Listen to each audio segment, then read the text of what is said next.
wabarakatuh. Waalaikumsalam warahmatullahi wabarakatuh. Perkenalkan, nama saya Rizda Fadila yang akan memandu jalannya presentasi pada kali ini. Hari ini kelompok kami akan mempresentasikan makalah yang berjudul Siswa Kurang Percaya Diri Saat Berpresentasi atau Diskusi. Baik, tanpa berlama-lama, saya persilahkan kepada pemateri untuk menyampaikan materi presentasi. Waktu dan tempat saya persilahkan. Baik, terima kasih. Di sini saya akan menerangkan tentang latar belakang dan karakteristik peserta didik. Dengan rasa percaya diri yang baik, siswa berani mengemukakan pendapat, mengajukan pertanyaan, menjawab guru, dan mempresentasikan hasil diskusi. Namun kenyataannya, masih banyak siswa yang tampak gugup, berbicara pelan, menghindari tatapan mata, takut salah, dan lebih sering diam. Faktor penyebabnya meliputi kurangnya pengalaman, yaitu kurangnya pengalaman berbicara di depan umum, rasa takut terhadap penilaian teman, keyakinan rendah terhadap kemampuan diri, serta minimnya dukungan lingkungan. Jika berkelanjut, maka siswa akan mengalami kesulitan mengembangkan kemampuan komunikasi, berpikir kritis, dan partisipasi yang aktif. Nah, di sini yang pertama ada pasif, yaitu cenderung jarang mengajukan pertanyaan atau menyampaikan pendapat. Dan ada gugup serta cemas, yaitu merasa gugup, cemas, atau takut ketika diminta berbicara di depan kelas. Selanjutnya ada takut salah, yaitu khawatir melakukan kesalahan dan mendapat penilaian negatif dari guru maupun teman. Selanjutnya itu ada suara pelan, berbicara pelan, kurang lancar, atau sering ragu-ragu saat menyampaikan materi. Dan selanjutnya ada mampu tapi diam, yaitu memiliki kemampuan akademik cukup tetapi kurang mengekspresikan ide secara lisan. Dan yang terakhir ada butuh dukungan, yaitu membutuhkan motivasi, penguatan positif, dan latihan bertahap untuk meningkatkan kepercayaan. Selanjutnya, dampak terhadap proses pembelajaran.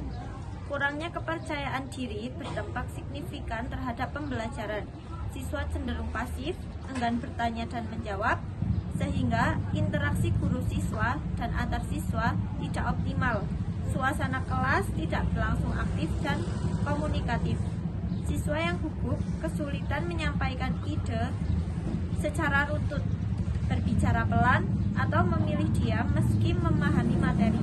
Akibatnya, guru kesulitan mengukur pemahaman secara menyeluruh. Rendahnya kemampuan komunikasi, berpikir kritis, dan presentasi, sehingga kompetensi penting abad ke-21 semakin terhambat. Kegiatan diskusi hanya didominasi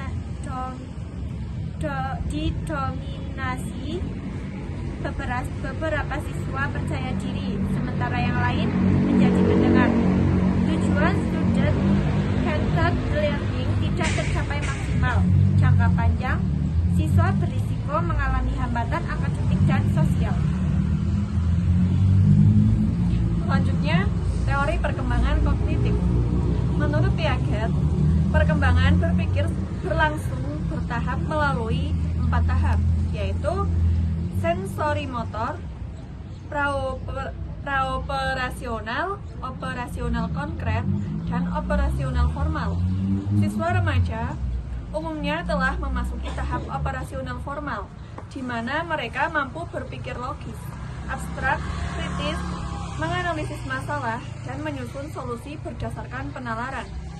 Kemampuan ini mendukung pemahaman materi, penyampaian pendapat, dan partisipasi dalam diskusi maupun presentasi. Hubungan teori dan kasus.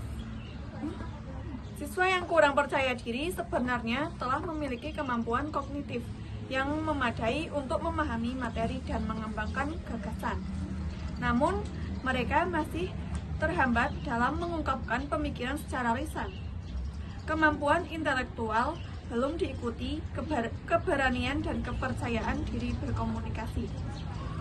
Guru perlu menyediakan ruang berlatih berbicara dan mempresentasikan hasil belajar secara bertahap. Selanjutnya ada teori humanistik dan teori motivasi belajar. Yang pertama adalah teori humanistik, yaitu setiap siswa memiliki potensi yang berkembang optimal jika lingkungan belajar mendukung. Maslow menjelaskan tingkatan kebutuhan dari dasar rasa aman, kasih sayang, penghargaan, hingga aktualisasi diri. Rogers menegaskan pembelajaran lebih bermakna jika siswa diterima, dihargai, dan diperhatikan.